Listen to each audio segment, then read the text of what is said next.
Alrighty, and give it a quick second to breathe here. I guess maybe not so good here in Seattle with the breathing, the really terrible air quality, but letting the pod go, guys. Welcome in. This is the Mile High Insiders. And first, before we even start anything, Luke, how are you doing? I'm doing excellent, man. I'm breathing optimism right now because, Nick, they said Love we'd it. never get here, man. They said we'd never get here, and we're 48 hours away from Bronco football. I'm pumped, man. Let's have a great show. Absolutely. Look at us. Who'd have thought, right? No, but Who'd have thought, absolutely. man? We Who'd have made it. thought? We're here. But hello to Broncos country. It's time for an episode of Mile High Insiders. I'm your host today, Nick Kendell, and joining me is my good friend, Luke Patterson. And today's episode is brought to you by sportsbetting.com. Head on over there for all your NFL and other sports betting needs. It's a great site with tons of great information for sports bettors. And with gambling now being legal in the state of Colorado, there's no better time to go check out sportsbetting.com. Also, make sure you find us on Twitter at Luke Patterson LP and at Nick Kendell MHH. Subscribe to our show wherever you listen to your podcast, wherever you listen to these shows. And really importantly, leave us a rating. If you're on YouTube, like, subscribe, share. If you're on Facebook, click those little thumbs up, as we like to say around here. And also don't miss all our great in-season content. I got to change that. It says off-season content here, but we're in season now at milehighhuddle.com and affiliate of Sports Illustrated as well. So before we even get really going, got to check out the chat here. We got Jay Roper coming in here. Can't wait. Stu McPeak. Hi, all. Stu, hopefully you are doing okay here in the Seattle area with the terrible air going on right now. Robert Kitchens. We got killing it here. Steve Baumgartner, of course. Steve. What up, Big Steve? Foxtrot Mobile. Toy Mafia. Eclipse Stormborn. Eclipse, what's going on, man? Dang, we got a huge group. We got Uriah, Big E, Gavin coming in, Justin. Dang, Nick, Matt, we got it, man. The pressure's on. We got to have a good show now. Look at these good folks. Darian coming in here. Oh, Jerry Bayless, man. ZW Designs, Robert Skinner, Lance. How you doing, Lance? Good to see you. And we got our first one of the season right here. It looks like, hey guys, playing Madden 21 right now, and I can see Steven's picture is a Madden picture with the one and only Drew Lock on it. So that's great to see. Yeah. We got Jose coming in here, or Juice, whatever way you want to go. Kevin Peterson. Kevin, how you doing? What up, Kevin? So we got a good group in here today. That's really exciting. Well, thank you for joining us on this Saturday evening. And I guess what everyone's here to talk about today, kickers, right? That's the big thing. Everybody wants to talk about special teams, but it actually is important today for the Broncos. The Broncos just signed last night coming in an extension with longtime kicker Brandon McManus, which means that the Broncos are going to have a member of that Super Bowl 50 squad on the squad for the foreseeable future. So the Broncos agreed to a 4-year contract extension with McManus through 2024. The deal is for $17.2 million and includes $9.5 million in fully guaranteed, according to the agent Drew Rosenhaus. Everybody knows Drew Rosenhaus. McManus was entering the final year of his contract and was going to make $3 million. McManus is now 29, has spent the last 6 seasons with the Broncos, has made 81.5% of his career field goal attempts and 98.5% of his extra point attempts. And last year, McManus was 24 for 34 and 25 for field goals and 25 of 26 for PATs. So congrats to McManus. I know that he's Vic Fangio and him kind of had a little moment last year where they kind of went back and forth. It was a little bit concerning, but the Broncos opened up their wallet, something that they seemingly haven't done for their own players, and are bringing back or extending McManus for a while. So, Luke, now that all that information's out of the way, your thoughts? This one goes out to Stephen Baumgartner, man. Let me know how B-Mac's doing on Madden. Is he one of the best? Does he deserve this money based off your Madden right now? No, man, for me, B-Mac, he deserves it. Absolutely. This guy's been, overcoming obstacles in his early 2014 run and then dismissal and ultimately was brought back and has had success ever since. I mean, you look at this guy, he's been their offensive weapon since 2015. I'm pumped. I'm pumped for the guy. He deserves it. But I got to be honest, Nick, I'm a little frustrated. I think sometimes we would like to have some other players paid. I'm not saying that BMAC doesn't deserve it, nor do I think he's worth it.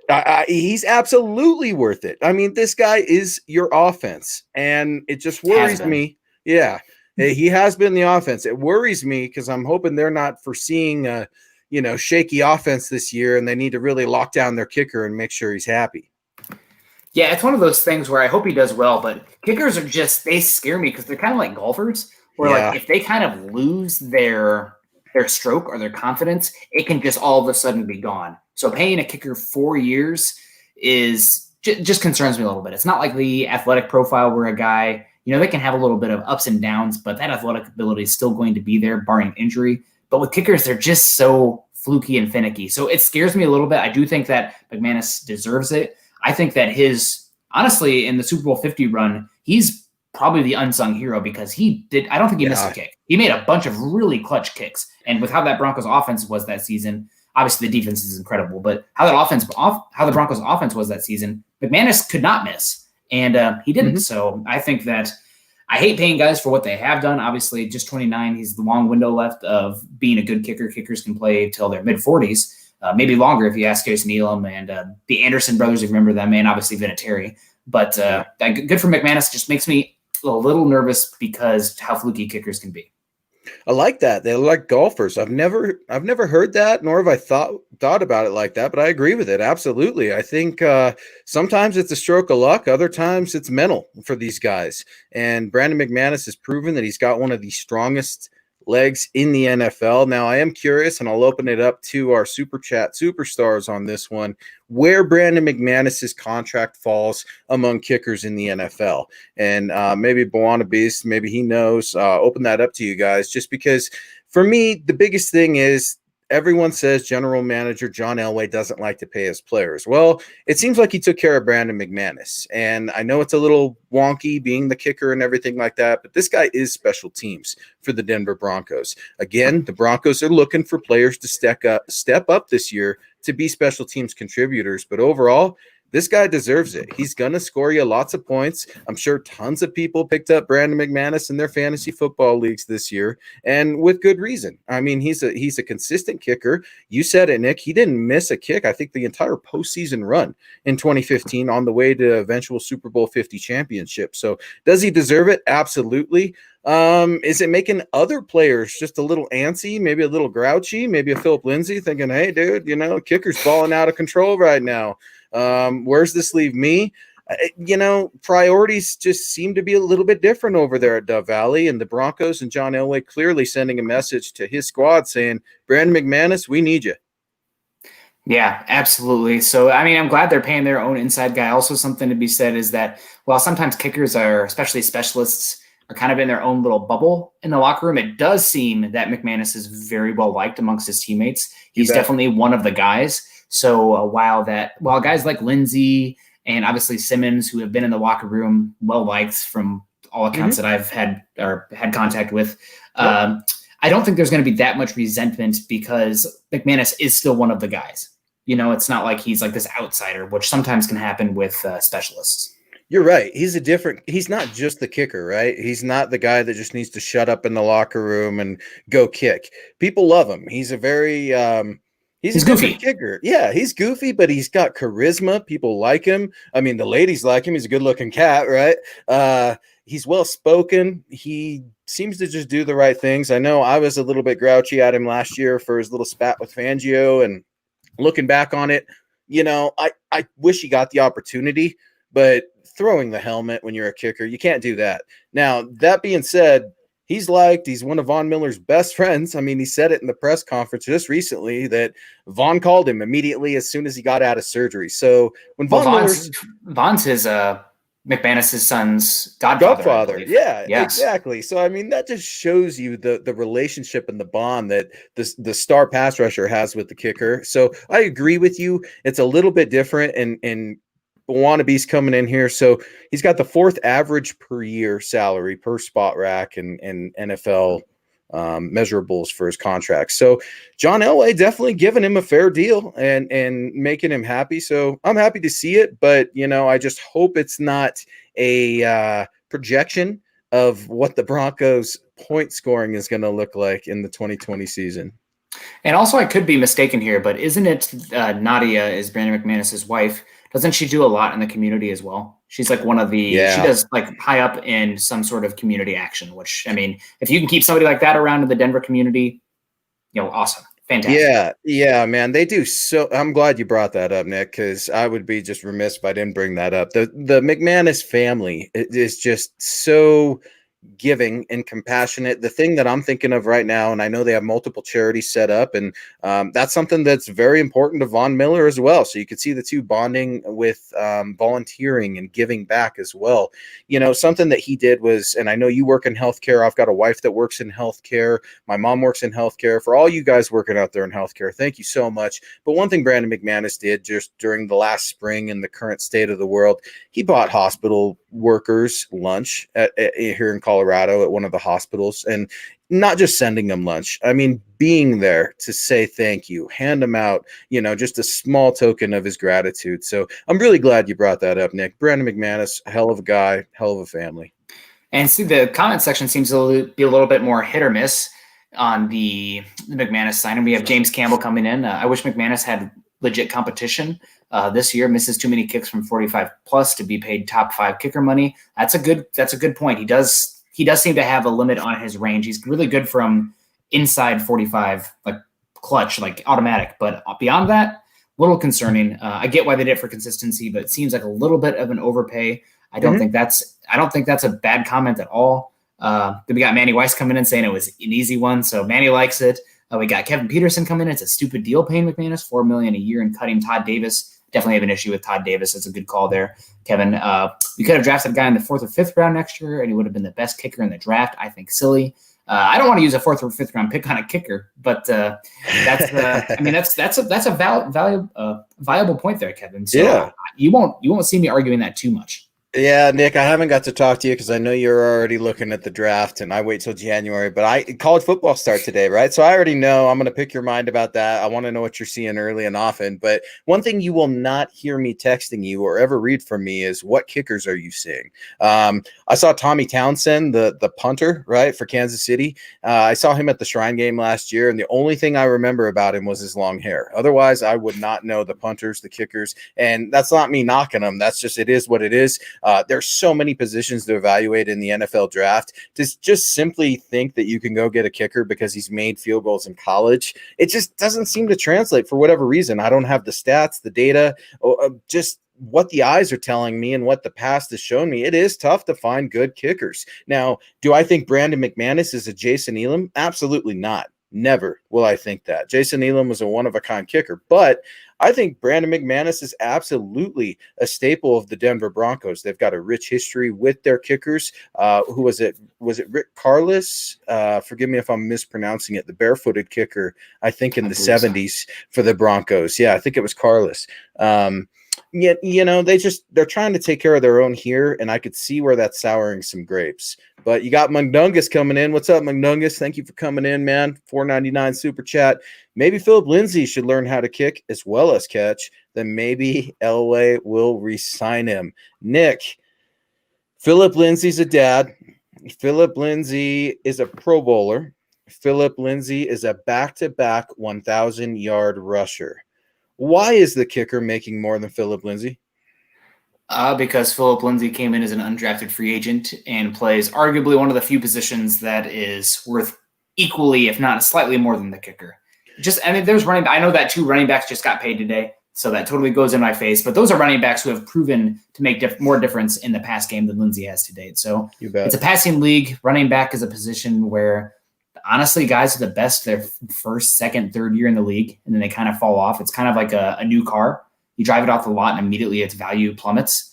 So I understand, people wanted to pay Lindsay, but it seems like the Broncos are just not as into him as Broncos country is, the hometown hero kind of thing, where we'll see what happens. But, they paid Gordon. That says everybody should know what that says, right? Like, that's like, oh, Lindsay, we like you, but do we love you? It's kind of like it's like dating somebody, yes, but like not being willing to marry them. Yes, they're not willing to propose. They're happy together, but just not sure how happy you're going to be in the future. That's exactly it, man. John Elway doesn't know if he wants to marry Philip Lindsay to the Broncos right now. That's just, and you know what? That's okay. I don't think you should start paying everybody. You've got $30 million, I believe, plus in cap space, and whether or not pass rushers should be signed, we'll talk about that a little later. But we got Terry Randall coming in here. Hashtag Nick's Beer Fund. Hashtag use the force, Luke. Hashtag state of being. So we've got Terry, man. I appreciate you so much. I just got to give you a personal shout out. Terry's always on the grind for us here at Mile High Huddle, one of our Absolutely. super chat superstars, as Chad would say, on the Mount Rushmore of super chat superstars. So thank you much, Terry. But yeah, man, when I look at Philip Lindsay, it's one of those things where the Broncos are going to need both running backs this year. I just hope it doesn't create a split in the locker room based off the utilization of each running back. Now, I don't project Melvin Gordon to be complaining because he's getting paid no matter how many carries he's getting. So who really cares about that?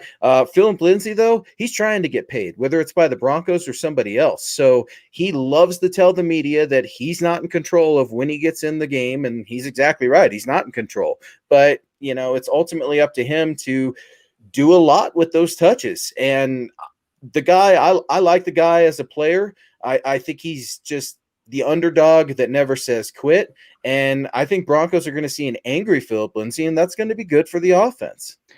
Yeah, for Philip Lindsay, I think the biggest thing, I hate to go down this path, talking running backs again, especially the Lindsay Gordon thing, but I know that I haven't tried it, but Lindsay, anecdotally, I feel like he has done better when the quarterback has been under center, and he's done better when there's been a fullback in front of him. And that's not going to be the case with the offense this year. Sure. There's going to be more shotgun, and there's going to be more single back sets. So it's going to be interesting to see just how effective Lindsay is, because I know he was incredible. That one speed, just cut or go right away explosion through that A gap, but without a fullback in there as much, without as much purely under center plays from the quarterback, I'm just curious to see how exactly he fits. Where Gordon, shotgun offense, can do that. He can still bring power to the inside zone, whether it be under center or shotgun. So it'll be interesting. I'm curious how much of it is not only the Broncos not loving Lindsay, but also just the fit in what they want to do offensively. Yeah, so I just wonder if it's in Phil's mind, in the back of his mind, like just another piece of fuel to the fire. I mean, I'd be annoyed. Why wouldn't I? The guy's human. He's a dad. I'm a dad. I mean, we all want to be paid more in every aspect of our lives. I mean, if you're not striving to achieve more, yeah, it's all about that money, man. If you're not striving to achieve more, then what are you really doing? You're not getting better. I mean, I'm not saying just go out and do anything for the dollar, but I mean, if you're not trying to get better and you actually are getting better in Philip Lindsay's case, undrafted, like you said, Pro Bowl, back-to-back 1,000-yard rushing seasons. We'll see what he can do. But Stu McPeak coming in is correcting me. I said Rich Carless. It's Rick Carless. It's actually Rich. Oh, is it? Rich, okay. Yeah, he corrected it second there, but it's Carless. Okay. Appreciate you, Stu. So Rich Carless. So he's a kicker. Yeah, growing up, you got to see him, man. I've seen some film. Pretty nasty film when you see a barefooted kicker out there, and kind of gross, man, when you're thinking about the mud. And I just envision Hobbit feet, and it makes me want to vomit. But I wouldn't want to catch it. Ugh, where's that been? No. We got Madungus coming in too. Step up the beard game, Nick. You're falling behind. Actually, Madungus, I had to keep it a little cleaner because of the job I just started this week. So wanted to make a cleaner cut impression. Yeah, Nick's got to wear the proper PPE during these times as well. So if you saw Andy Reid's face mask, I've seen Nick's face masks and stuff like that. And Nick's is not nearly as foggy as Andy's, nor does it have the X's and O's. But I also don't have the remnants of cheeseburger. Yeah, that I think I saw in Andy Reid's. You know, he lost all that weight a couple years ago, man, and I was hoping to see, another healthy-looking Andy Reid, and he still, was fogged up in there. I was getting worried the coach was getting a little hot, but he seemed to make it. And the last thing I want to do in terms of talking about these running backs, and we've got a ton that I want to get to, Clyde Edwards-Helaire. We were talking about the young Kansas City Chiefs running back just before we went on, and something I told you was I still wouldn't have drafted a running back in the first round. I know you wouldn't have drafted a running back in the first round, and same with Jay. He was the same way. So, man, when you're paying a $12 million running back, but then you see a rookie come in and dominate the running game when you didn't know the Chiefs were going to start running the ball. I mean, I just can't help but feel, Nick, that the running game is going to be so important this season, especially when it's going to take offenses time to click in the passing game. Yeah, but at the same time, there's obviously more coordination into the passing game But for the offensive line specifically, those run games, you need to have synergy with the offensive line. So the whole offenses across the league are going to look a little bit defunct early. I mean, even the Chiefs, that's what makes the Chiefs so gosh darn frustrating, is that they did not look totally clean yesterday, but they didn't look like, or 2 days ago, they didn't even look like they were fully trying. So it's concerning. Yeah, except I'm going to mispronounce his first name, but Osemele, the left guard, I believe, for the Kansas City Chiefs. Man, I went back and charted some plays of that first quarter, and just watching his progression. When you see an offensive line that can actually block, I mean, it makes all the difference, Nick. And that's obviously a huge part of the success in the running game the other night for the Kansas City Chiefs. But my Lord, when you get a road grader, and I'm hoping to see Dalton Reisner just put some Titans on his back, I'm really hoping the Broncos O-line can clean it up. Yeah, we got ZW Designs coming in just because. Oh, Zach, what up, man? We're gonna cheers to that one, especially. Cheers, Zach. Hey, you know what? This is a good time. Get your swag on. Jay, if you could throw that up for us. Y'all need to go check out Zach. Zach's got the most awesome shirt. And I definitely want to order it. And I'm still trying to get some gear. You just ordered some gear today for MHI, but go to huddleuppod.com and get your swag on. We've got tons of stuff. We've got stuff from Nick's other show with Carl building the Broncos. We've got the Dove Valley Deep Divers, the Huddle Up podcast, mugs, face masks, the best gear that you can grab to show your love, to show that you're a Super Chat superstar, to show that you are a member of the Mile High Huddle community. And Zach, a very special friend, and on that Mount Rushmore of the MHH community as well. Go check out the sweet Lock Let Them Hate shirt that my boy Z designed, man, because it's fresh, Nick. I don't know if you've got to see it, but it's looking dope. It is nice. And I'm going to hit a couple here because the super chats are starting to pile up. Just a couple stuff, just short little blips here, Luke. Our special team stunk last the last few years, especially on punts and returns. Yeah. Honestly, Wayne, thanks for the shout out here, the comment. Thanks, I just wanted to make a comment that Denver's has been not great, but if anybody watched Iowa State lose to the Raging Cajuns today of Louisiana Lafayette, if there's any Iowa State fans in here, I apologize, man. 1 year ago, they muffed that punt to lose to the Iowa Hawkeyes, and today they gave up a kick return and a punt return for a touchdown and ended up losing. So, yikes. I was chirping Brandon Stokely, the Raging Cajun, about that one, thinking like, oh, man, you guys are going down. And then it's like, oh, eat crow. Yeah. So we got a Foxtrot coming in here, too. Thanks for pulling that up, Awana. I have a question. Instead of trying to replace Vaughn for the season, what if we sign our trade for a good corner to help our secondary more, since there's not much edge rushers available? It's you're talking about a same problem but different. I don't know how to phrase it. It's pretty much the same boat. There are some cornerbacks out there, but if you're looking for guys who are going to move the needle compared to what you already have, it's probably the same as edge rusher, where it's going to cost probably more than it's worth to bring one in, especially this time of the year. So, we got the super chat coming in here. What's up, man? Welcome to Mile High Insiders and Mile High Huddle, man. Definitely appreciate you. Haven't seen your name in there before. If you have been here before, welcome back, man. Appreciate you so much. A really good question. I like where your head's at, because sometimes you need to look for alternative solutions. Yeah. I mean, we saw a couple pass rushers the Broncos talked to with, Clay Matthews and Cameron, and we're going to get to that here in a little bit. Don't want to go into it right now, but it just ultimately didn't work out. So what do you do when those things don't work out? You look at other areas. So didn't work out yet. Didn't work out yet. All right. I can also tell you John is very stubborn as well. So it is what it is. Sometimes but it's a weird year because the contracts are guaranteed before week 1. So the Broncos could come back with a similar deal after week 1, and that's none of it's guaranteed. That's the thing. Move on. Right. Now now you said it. That's after week 1. So excluding this Titans game, you're not going to be getting any new players unless they're practice squad players coming up. So I really like that question. Now, here's my problem with that. And I just don't know if it's doable, but I think Patrick Mahomes got sacked 1 time, maybe 2. I know it was 1 for sure. He was pretty comfortable back there. I know they got after him for a little bit, but in my opinion, when you got to go after the best quarterback in the game twice a year in your division and hope to get a wild card, because let's be honest, it looks like the Chiefs are going to repeat this division champions again. I want a pass rush. You got to knock that quarterback around a little bit. What's up, Pabby? Pabby's coming in. Zach's the man with the brain. Pabby, also good to see you up and about. Hope you're doing better. I've been thinking about you. So just hope you're healthy. Yeah. So, I mean, for me, man, I want quarterbacks to get knocked around. I don't know how you teach a young guy or a kid to play defensive back. I really don't. I mean, the cards and the chips are stacked so deep against those guys for pass interference and, holding and incidental tripping and, all this kind of stuff. I just feel like if you can, and pass rushers, that's the same way. You look at Clay Matthews, man, the refs love to call that guy as soon as he even touches a quarterback. So, Yeah. It's kind of one of those pick your poison, but I want the pass rushers. Absolutely. I think it's interesting to look at. This is something that kind of Pro Football Focus. So roll your eyes or believe it like it's the Bible. That's your prerogative. But they came out with a study recently. I think it was this past year where a singular great cornerback is more valuable in one season, but a pass rusher is more valuable over multiple seasons because good cornerbacks, they fluctuate rapidly. So like a guy like Darrelle Revis, he had multiple good seasons. He had one season that was as good as any cornerback ever.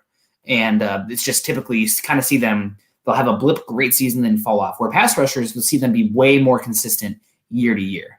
So it's just and to your point, immediately, Nick, do you expect Chase Young to come in and start dominating?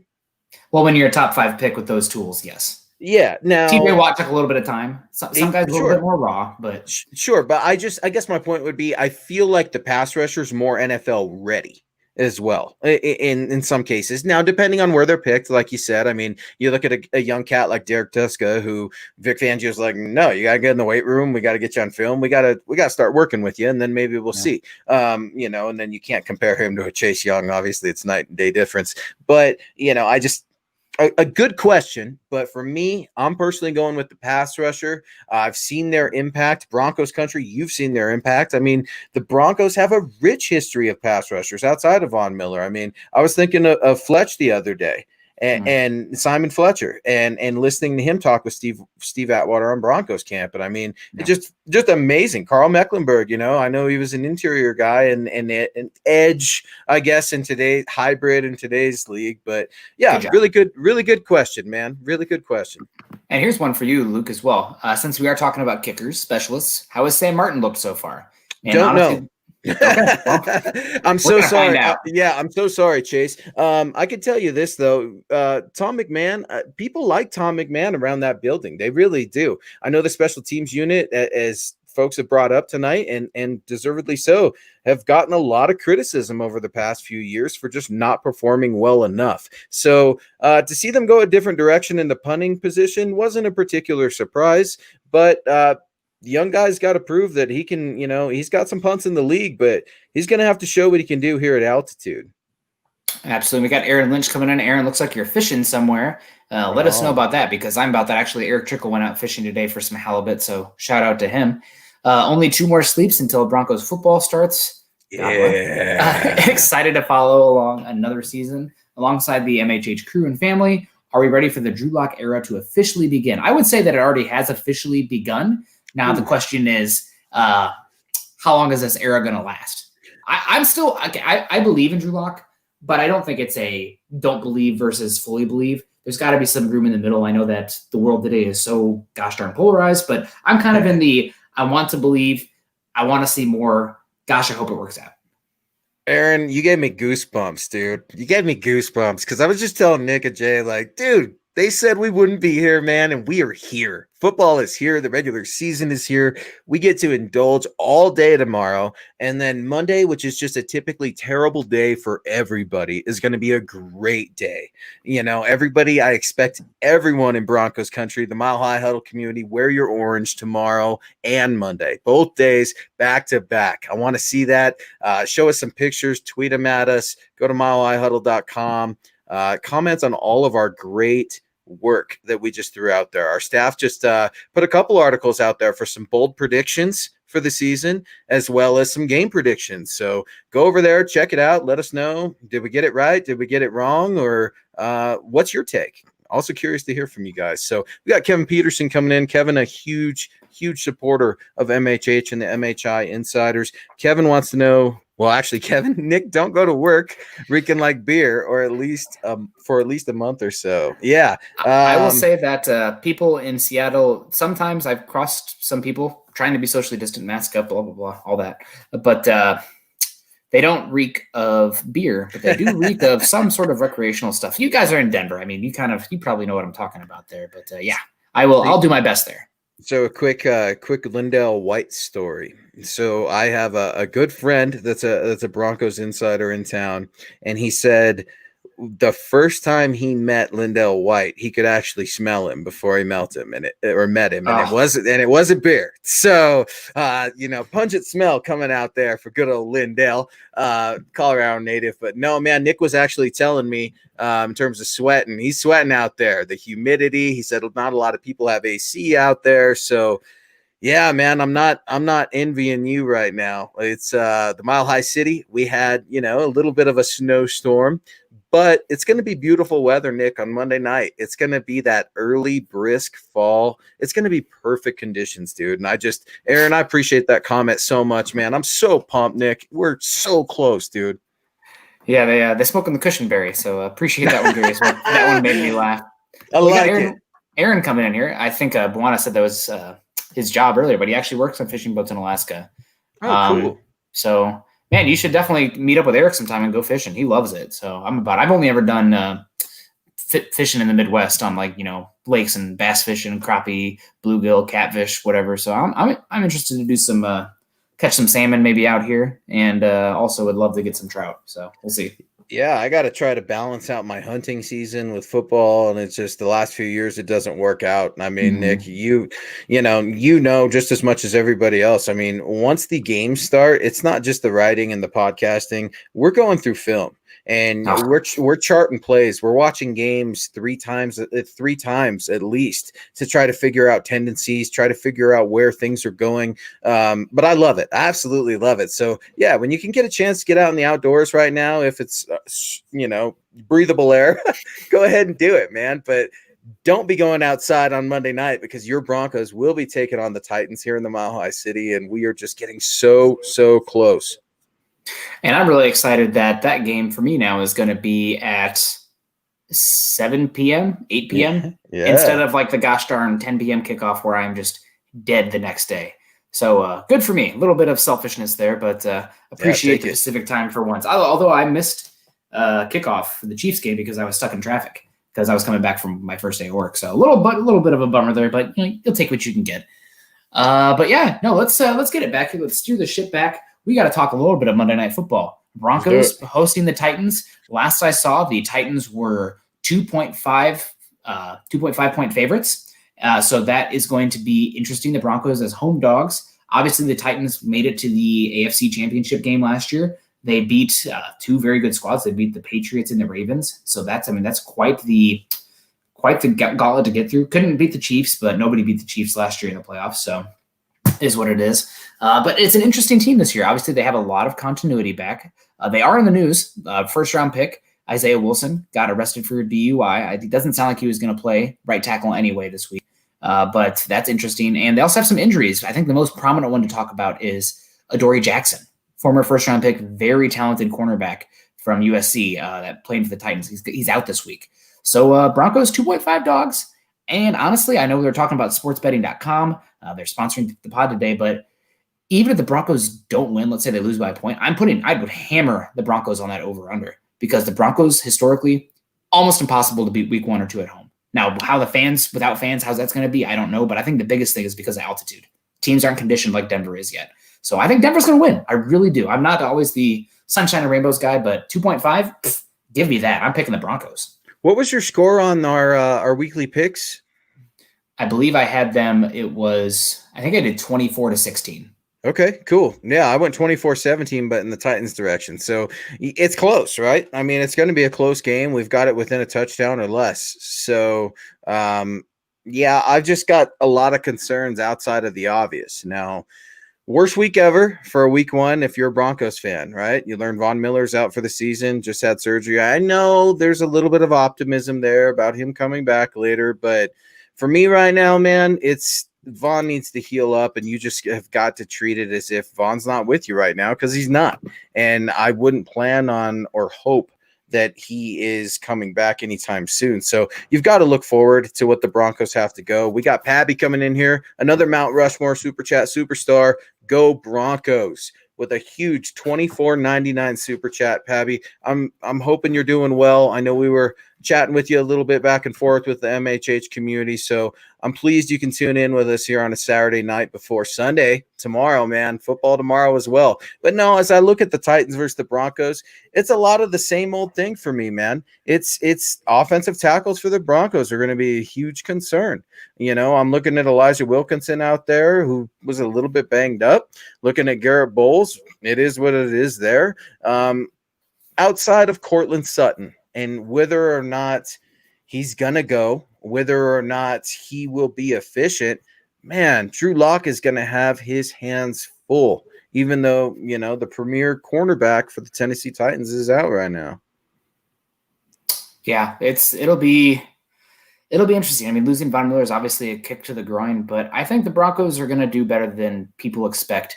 And maybe I'm in the minority here. I'm just so anti-running back that doesn't bring value to the pass game that Derrick Henry, he's not even in my top 10 running backs that I'd want to have on my team because he's so singular dimensional. Yeah, really? I know. I'm maybe it's just to be a little bit hot takey, but I went through, honestly, a guy that I would rather have on my team. Honest to God, I'd rather have Austin Eckler because he's that good of a receiver. You can put him in the slot against a linebacker and it's done. Put that guy with Brady, good luck.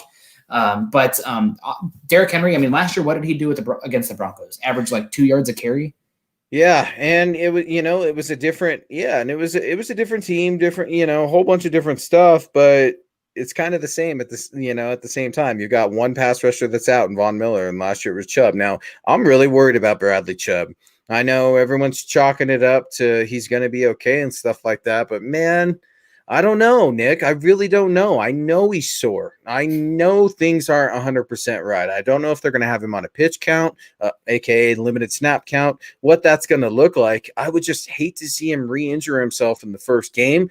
And some of that goes with Cortland Sutton as well. Now, whether or not he's going to get the needle, the cortisone injection, I don't know. Whether or not, you know, the severity required him to have the option of fix this now or let's give it the needle and go for it. I'm thinking it's more of a minor injury. I'm hoping it's more of a minor injury. But, you know, these guys, we talked about football shape, and they're not in football shape right now. The altitude is absolutely a factor for the Tennessee Titans. But you know what? I don't think the Broncos are in football shape either. I don't think a lot of these teams that are going to be playing tomorrow are in football shape just because they haven't had a lot of reps on the football practice field. And I think you're going to see, you know, a little bit of a rougher product Thursday night. Don't get me wrong. I was super pumped to have football back, but kind of went the way we thought it was going to go and was a little sloppy as well. Honestly, it's a little bit boring, but I think some of that is just the Texans are a cluster. So Terry coming in with the super sticker. What's up, Terry? I'll have to imagine the super sticker. We also have Kevin Peterson here. If McManus misses a kick on Monday, I'm going to snap. Kevin, Goose Fraba. It's going to be okay. He's not going to miss it. Don't put those vibes into the air. I like it, Kevin. He's going to hit the game winner. You just went out there. He damn well better, because you know what? Like, I'm with you, Kevin. You made all that money now. You better go make it. Now, Kevin, if he misses this year, I don't think we should eat him up. You know, like things happen. Sometimes it's a bad snap. Sometimes it's weather related. Sometimes there's probably a whole bunch of kicking variables that Brandon McManus could never teach me in my lifetime to fully understand. But, you know, we can't just eat this guy up on the very first miss that he's going to have. Is it going to be frustrating? Sure. But it's also frustrating when a receiver drops a ball. Deshaun Hamilton, I'm talking to you, in the end zone of the Raiders game last year. Not that I'm bitter about it or anything, but you know what? We still give that receiver another chance. So just ask the same of good old B-Mac, who bringing in the Benjamins. Yeah, definitely. I agree with you there. So talking Titans, is there anybody on the Titans that you are worried about from the Broncos perspective that has not gotten much hype yet? Somebody that, I mean, obviously everybody knows Derrick Henry. Everybody is aware of, I guess, Joe Casey's gone. I am aware of Jeffrey Simmons. He's going to be a monster. Watching him versus the Broncos interiors, honestly, going to be the thing I'm going to be watching the most when the Broncos offense is on the field, just because I think that battle is going to be really fun to watch. But is there anybody on the Titans for you that you're like, yeah, this guy really scares me. And I don't think he's getting the fear from the fans or the media that is deserved. Yeah. I'm not going to say scare because sometimes he gambles a lot and sometimes he does stupid things, but I've always liked him. And left tackle Taylor Lewan, I've always liked Taylor. I got something for Taylor. I don't know what it is, man. I think he's got a chippiness and an edginess. Now, I don't think he's always, the best guy off the field. I think some of the things he says, he wishes he could have back, but his athleticism and his significance on that team, I like it. And I think it goes a little bit underrated. Now, I'm saying Taylor Lewan, not just because I like him and what he brings to the Titans, but he should be going against Bradley Chubb, right? He should. Yeah. So you got a healthy Taylor Lewan and you got a banged up Bradley Chubb.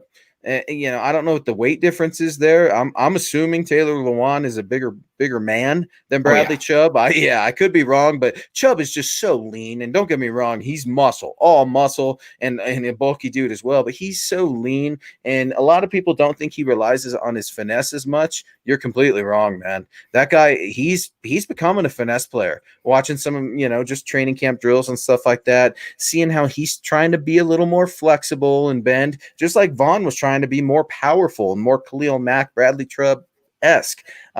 It worries me, Taylor Lewan versus Bradley Chubb, not because Bradley can't handle it, but because I don't want Bradley getting hurt. And Taylor Lewan has definitely had a hot head in the past. And I think, just to speak to Taylor Lewan, he's a little bit considered of a hothead. There has been some rumors of performance-enhancing drugs in the past. Yep. I think he actually had a 4-game suspension last year due to PEDs. Anyway, but I was so on him until I saw him at a Nashville Predators game, and he poured a beer and then chugged it out of a catfish at the Nashville Predators game. Out of a catfish? Out of a catfish. A giant catfish. Chugged the beer out of the catfish. So, worth watching. Crazy. That puts David Bakhtiari's beer chug in the NBA game to shame. If you're chugging a beer out of a catfish, you're crazy, dude. But man. Yeah, absolutely. But yeah, Taylor Lewan, I'm not saying he's the best left tackle ever. He definitely had terrible games in 2019, but he owned up and he was accountable for him. So I just hope that Chubb, I hope he doesn't hurt Chubb because he can play a little dirty at times too, a little past the whistle. So I'm just going to be watching. I don't, is he 74, 76? I think he's something like that. He's 77.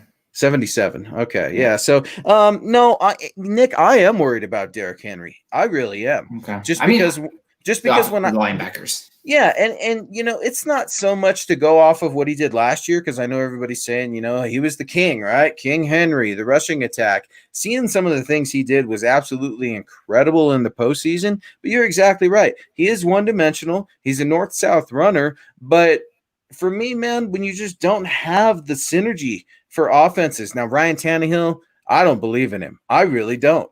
I can't see why the Titans put him in there and paid him. I think they're ultimately going to regret it. And, I don't see a lot of difference between him and Trevor Siemian, if I'm going to be completely honest. Ryan Tannehill is like 100 times better athlete. He played wide receiver at Texas A&M, and the ability, his bootleg ability off of Henry, which credit to Henry there, but his athleticism off of that with the play action, with the bootleg is a total difference maker and makes them really kind of like the early Mike Shanahan Broncos post Elway. Arm talent and arm strength, though. I mean, they're just okay, but he's a good athlete. He's a good athlete, sure. Really good.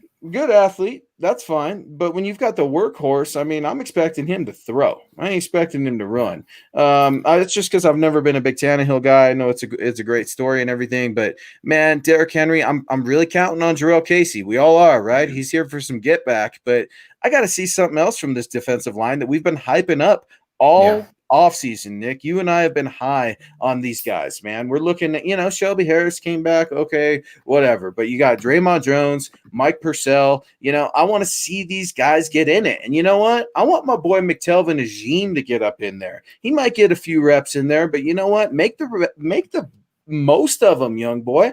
I mean, get in there and show that, Bill Kolar, hey, man, I can get in here and I can mix it up. You're going to make some mistakes, make them 100 miles an hour, but this Broncos defensive line, Nick, they better get after it. Yeah, and I just, quick aside real quick, I've had one beer and I'm red in the face because it's so hot in here because the windows have been closed because it's the apocalypse outside. But so that's why I'm red in the face, guys. I'm not passing out. Don't send help. I'm okay. The big one for me, I think that is not getting enough, I guess, credit, but the one that scares me that is kind of an unknown is Tennessee tight end Jonnu Smith. Now, Jonnu Smith, I believe he was a third-round pick a couple seasons ago from FIU. Good athlete, kind of a little bit of a tight end H-back type, but he's really improved as a blocker. And if the Broncos are going this week without Mark Barron, obviously Todd Davis is gone, and now it's Josie Jewell and Alexander Johnson against tight ends, and they're both of them having to be sucked up against the run of Derrick Henry. Jonnu Smith scares me. I think he's the guy. If you're playing like daily fantasy football, Jonnu Smith is the guy I'm picking up, because the Broncos, while they did improve against the tight ends last year because they were so good in red zone defense, they gave up a lot of yards to tight ends as well. So that is one that I think Jonnu Smith, that's a name to know. Hopefully we don't hear a lot from him this week, but I think that's somebody that the Broncos are going to be unfortunately acquainted with after this game.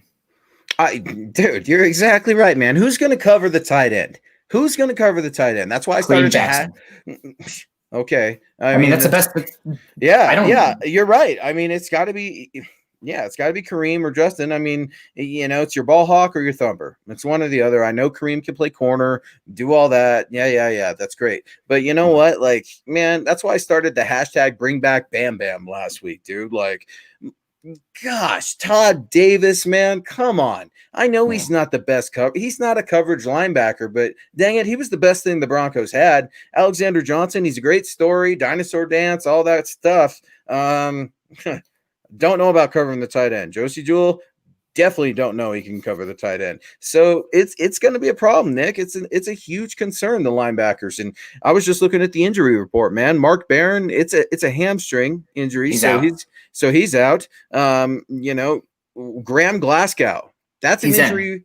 He's in. Now, that's an injury we haven't talked about. Another injury I'm worried about. I talked about that offensive line. I'm talking about this because it's an annoying injury, Nick. You've had your ankle jacked up. I've had my ankle jacked up. Ankle's the worst designed thing in the body, man. I mean, it's just designed to get hurt. I'm hoping this is an injury like Cortland Sutton's where it can't get worse. I hope it doesn't get worse throughout the season. I know the big man's been uncomfortable, but we looked at Graham Glasgow, you and I, as an underrated signing, Nick, and I just hope he's able to do okay with that ankle, man. Yeah, and we got Manny Weiss coming in. Why is Davis still unsigned? It's probably something I kind of hinted at earlier. Week one. Yep, after week one, the contracts are non-guaranteed. So it's a weird thing due to the state of the world right now and how the NFL is handling that. But probably you'll see him get picked up after week one. Maybe it'll be with Denver, but I wouldn't blame him at all if he wanted nothing to do with it and be a little bit feeling a little bit jaded because of it. Another guy, obviously, I touched on a little bit, but just a matchup I'm super excited for. Obviously, Lloyd Cushenberry coming in this week, starting as a rookie, as a third-round rookie. It'll be interesting to watch. Graham Glasgow coming back from an injury. Dalton Reisner, year two, he kind of fell off last year after his injury had that hit the rookie wall. But the one that, I mean, watching them and Jarrell Casey's replacement in Jeffrey Simmons, who went one pick before the Broncos, I think Jeffrey Simmons is going to end up being one of the top three interior defensive linemen in football in the next couple years. So that's going to be really interesting for the Broncos, and kind of pivoting off of that also an issue for a concern with Locke as well. Because Locke, he's done pretty good with edge pressure. He can escape the pocket, but when pressure's in his face, typically, at least we've seen his mechanics get out of whack. His footwork gets bad. He'll throw off his back foot. And even when there's not pressure, if he's been getting pressure earlier in the game, he'll start to do that just because he's anticipating pressure. So Jeffrey Simmons, that could be the X factor in the game. The Broncos can stop Jeffrey Simmons, who's the reason that the Titans moved on from Jarrell Casey. That could be the make or break matchup of the game. Yeah, it's going to be tough. It's going to be interesting considering Lloyd Cushenberry has never faced another player that doesn't wear orange and blue in the NFL. I mean, none of these guys have right now that are rookies. Man, number 79, I'm gonna be watching him, man, and I was super pumped. We were all, pretty happy to think that we got a starting center, and he's the starting center week one. So playing silly little games, like Coach Fangio said last year regarding Drew Lock, and not releasing him as the starting quarterback for a little bit. They're playing silly little games with a lot of these guys in training camp. I just hope it doesn't come back to bite them. Lloyd Cushenberry, man, he needed every rep. And Terry Randall, speaking of reps, coming in. Terry Randall with a $2 super chat. Appreciate you so much, Terry. Always giving us so much great donations and support. Given enough reps, this year's 95 will be better. Man, Terry, you're putting me in a really tough spot because I'm all about that Def Woo life. I'm all about Derek Wolfe, man. I'm hoping the big man has a great season out there in Baltimore, hoping he stays healthy. But, dude, yeah, I like it. I like the young guy. I want to see what he can do. He's still a rookie. He's got a lot of improving to do, but potential's there, man. So when he gets in there, he better stick to his assignments. He better stay disciplined. And McTelvin Dream, right? I know it sounds like Dream, nickname Dream, but I want it to be a nightmare for the Broncos. I just think it's going to be a couple years in the making. Yeah, it's probably going to take a little bit for Sosa to make a big difference in the league. But, I mean, who knows? We'll see. We'll have a even better idea after Monday night. Gary Smith coming in, I think Casey will wreak havoc, and it'll make everyone around him better. I definitely think that's true, and they're going to need him after Vaughn went down. So that's a good comment there. We got Kenneth Booker coming in. Kenneth, good to see you. What are Judy's chances of winning Rookie of the Year? I think low, just because wide receivers almost never win Rookie of the Year. Historically, wide receiver takes a year or two to really make an impact. The Rookie of the Year, offensive Rookie of the Year position, quarterback or running back. That's just kind of how it goes. I would say right now, Clyde Edwards-Helaire is winning the week one race. The week one race. Obviously, we're very, very early. But yeah, we got James coming in. What's up, James, man? It's so good to hear from you. I've been hearing from you on Facebook and looking at some of those awesome takes you've got. Another key matchup, A.J. Brown versus Bryce Callahan. You know what I'm looking at this matchup, James? I want Bryce Callahan to walk away from this game healthy, and I'll be okay.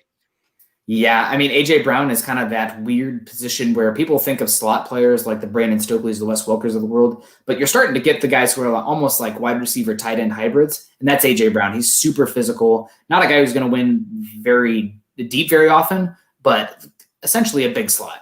So A.J. Brown versus the more diminutive Bryce Callahan. Is it going to be Bryce Callahan on the inside? Are we going to see Essang Bassey? That's going to be interesting as well. So who is that Broncos third corner? How does that shuffling work? I mean, third corner has been one of the biggest things I've been asking since the draft. Because what do you go ahead. What do you do? Where do you put him? I mean, I like Bryce Callahan in the slot. I do too, but it depends on where Bryce Callahan is. It's twofold questions. Can Bryce Callahan play on the boundary? There's been a lot of talk that he did very well against Cortland Sutton on the boundary. Okay, and then how much better is Essang Bassey compared to the likes of, who's going to play on the outside? Devontae Harris, Michael Ojemudia. So, I mean, we're probably going to see both. We're going to see both this week. And hopefully the Broncos don't get burnt when the wrong formation's out there, but they're going to have to figure it out. It's going to be trial by fire for that third cornerback position. Yeah, that's really interesting. Well, and just off the top of my head, I believe Essang Bassey is smaller than Bryce Callahan, right? Yes. Yeah. Now I know Bryce is, not a huge man either. Yeah, that's gonna be crazy.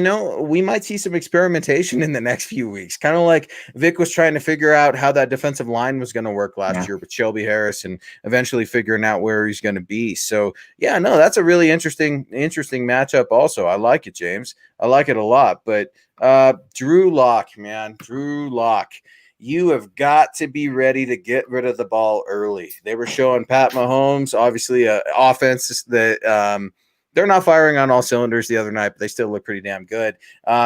Getting rid of the ball, I believe, right at 2 seconds. I mean, or just over.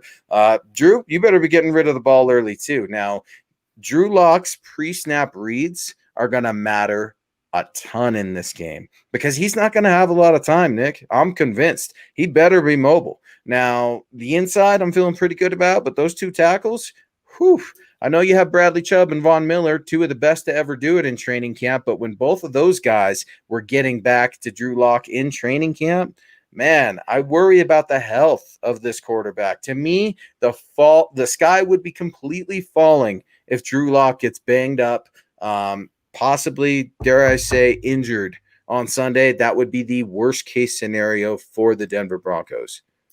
Yeah, I don't even want to put that out into the universe. I think the biggest thing with Drew Lock also is that he last year, obviously, you saw the Texans game and also somewhat the Chargers game when he first played, where there's a little bit more of a looseness to him. And then they tightened it up. Obviously, the Broncos won, and this is partially Scangarillo's fault, I believe. But he did get a little bit, I would say, reserved in some of his abilities. So I just want Luke to go out, or Luke, I want you to go out there. No, Drew, I want Drew to go out there and play Luke.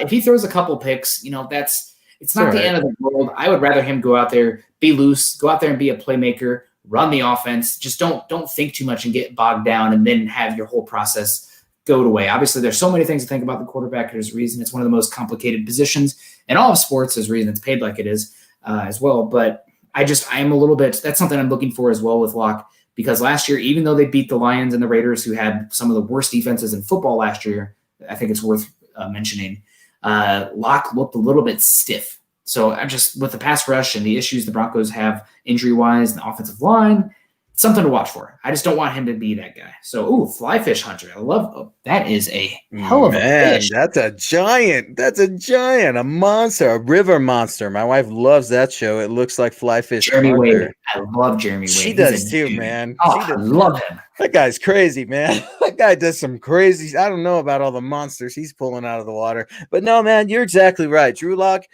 be yourself. Be the guy that you were at Mizzou.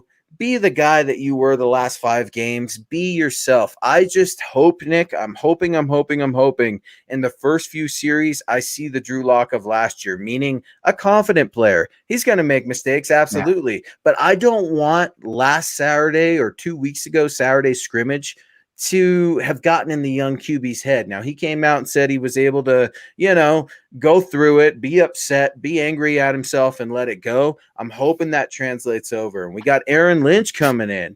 It just feels like there are so many unanswered questions heading into the season. We won't like all the answers, but I cannot wait for this team to find its destiny.